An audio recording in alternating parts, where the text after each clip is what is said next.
Hey guys, Matt here and welcome back to Fantastic Productions. This video is about a new game I have been working for about a week.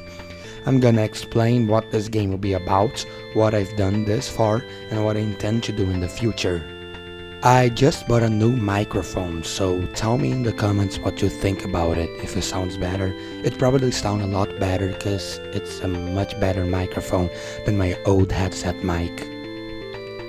To start, I opened Sprite and started trying to make some tile sets because I knew that the game would be a platformer.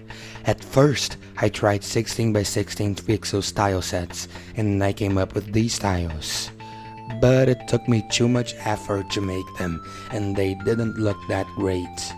So I decided to go for 8 by 8 tile sets on a style similar to Reventure, and this is what I came up with.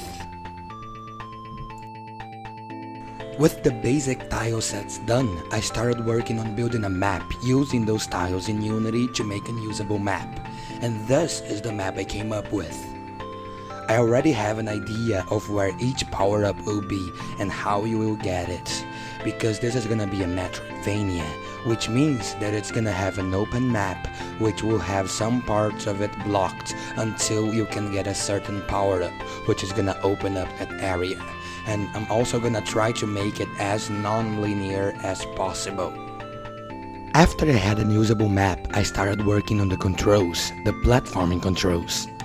I followed the tutorial on YouTube to make a custom physics system because I really didn't want to use regular rigid body because it generally makes the character really floaty. I was able to come up with quite a good system that gives you very precise, tight controls, and I'm really happy with how it turned out. With the controls and the basic map, I then needed a way to move the camera to always be close to the player. At the time, I was just putting the camera as a child of the player to have it follow directly whatever the player did. But that didn't work exactly as I intended. So I started working on a more complex, on-rails camera system. To do that, I just needed a way to set a bunch of vector 3 points as usable points for the camera, and then move the camera to the closest usable point to the player. So I added rail objects that would draw a line from its position to the last rail object position, and then save a bunch of vector 3 points in that line as usable points.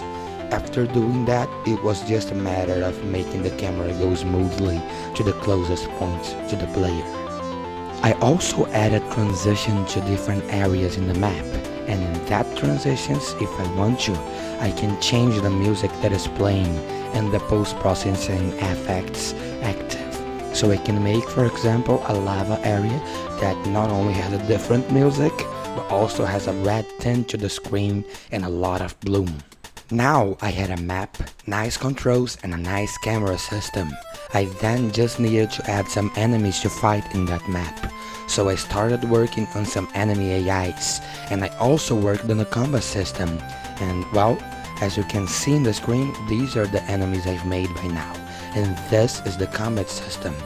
Some abilities like the sword down move similar to Silver Knights that you're seeing now won't be available from the start of the game.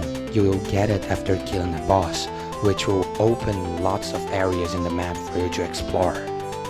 So this is what I've made this far in the game. Tell me in the comment section down below what you liked and what you think I should change about the game. This will be a very exploration intensive game, which might be quite a challenge to make the level design. But I think I can do it, and this is the video.